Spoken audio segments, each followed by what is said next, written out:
13 मौके जहां चुप रहने से होता है लाभ और बोलने से नुकसान। जरूरत से ज्यादा बोलना या चुप रहना दोनों ही अच्छी बात नहीं है। जैसे जरूरत से ज्यादा बारिश हो जाए या फिर धूप, दोनों ही दिक्कत देती हैं। उसी तरह अनावश्यक बोलने से भी काफी नुकसान होता है।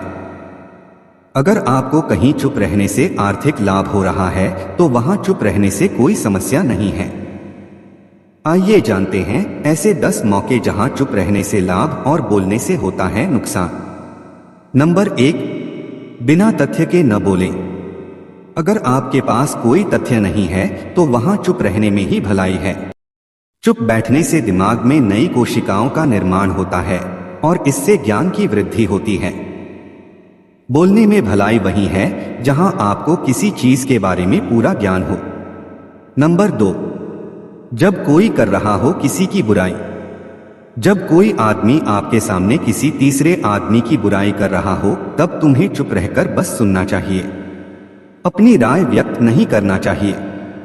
क्योंकि जो आज आपके सामने किसी तीसरे की बुराई कर रहा है वह कल किसी और के सामने आपकी बुराई भी कर सकता है यदि आपने कुछ कहा तो। नंबर 3, शब्दों से न पहुंचे ठेस। अगर आपके शब्द किसी को मानसिक ठेस पहुंचा रहे हैं तो वहां चुप हो जाना चाहिए। कमजोर व्यक्ति के बारे में कुछ भी बोलकर आप महान नहीं बन सकते। महान आप किसी कमजोर का साथ देने में बनेंगे। नंबर 4, अधूरा सच।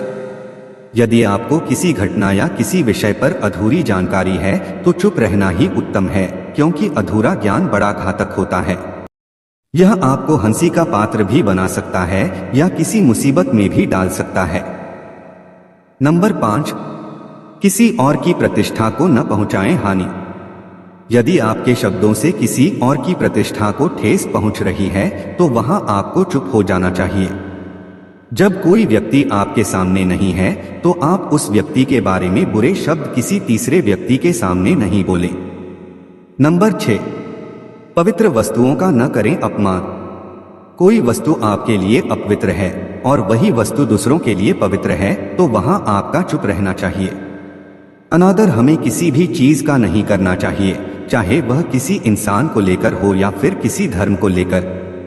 अपमान करने से आप महान नहीं बन सकते। नंबर 7, क्रोध में रहें चुप।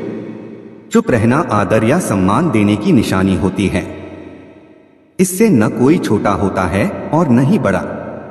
अगर आपको क्रोध आ रहा है तो आप या तो वहां से किसी का अनादर किए बिना चले जाएं या फिर चुप रहें। क्रोध करने से आपके रिश्ते खराब होंगे। क्रोध करने से हमेशा क्रोध करने वाले व्यक्ति का ही बुरा होता है। नंबर 8, मुद्दे से आपका कोई संबंध न हो।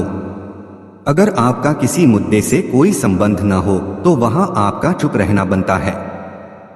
बिना किसी वजह अगर आप दूसरों के मुद्दों पर बोलेंगे तो यह आपके लिए अनिष्टकारी रहेगा। इसमें केवल और केवल आपका ही नुकसान है। नंबर 9, शब्दों से किसी मित्र को हो हानि। अगर आपके शब्द सामने वाले के परिवार या फिर मित्र की प्रतिष्ठा के बारे में बुरी झलक दिखा रहे हैं तो वहां आपको चुप रहना चाहिए। किसी के परिवार या फिर मित्र के बारे में बुरा बोलने से केवल आप ही बुरे बनेंगे। जो चीज आसानी से खत्म की जा सकती है उसे अपने शब्दों से बड़ा न करें। नंबर 10, चिल्लाकर न करें कोई बात। अगर आप बिना चिल्लाए कोई बात नहीं कह सकते तो वहां आपका चुप रहने में ही भलाई है। किसी पर चिल्लाने से आपके व्यवहार के बारे में पता चलता है। ज्यादा बोलने से चीजें हमेशा खराब ही होती हैं। नंबर 11, किसी के बारे में न बोलें। नीति शास्त्र के अनुसार जो अपने मुंह को बंद रखता है और बुद्धि से काम करता है वही इंसान समझदार होता है। बिना जरूरत के बोलना, किसी के बारे में बोलना, किसी के बीच में बोलना, यह गलत है। कभी कभी हमारे लिए बुद्धिमानी इसी में होती है कि हम अपना मुंह गलत जगह न खोलें और चुप रहें। नंबर 12, शब्दों से आपके दोस्तों को न हो हानि। कभी कभी दोस्तों के साथ जब हम मजाक करते हैं तो ध्यान रहे कि आपके शब्दों से किसी का अनादर न हो। मजाक को भी हमेशा शब्दों के मायनों में ही रखें। जहां किसी को शब्दों से चोट लगे वहां चुप हो जाएं। ज्यादा बोलने से हमेशा नुकसान होता है। नंबर 13, जब कोई नहीं समझे आपकी भावना। यदि आपको लग रहा है कि कोई व्यक्ति आपकी भावना, दुख या परेशानी को शब्दों में नहीं समझ पा रहा है या वह आपको ध्यान से सुन नहीं पा रहा है, तो ऐसे व्यक्ति के सामने चुप रहना ही ठीक है, क्योंकि ऐसे लोगों को आपकी भावना या दुख से कोई मतलब नहीं होता। ऐसे लोगों को अपना राज बताकर आप पछताएंगे ही। मुझे उम्मीद है आपको वीडियो जरूर अच्छी लगी होगी।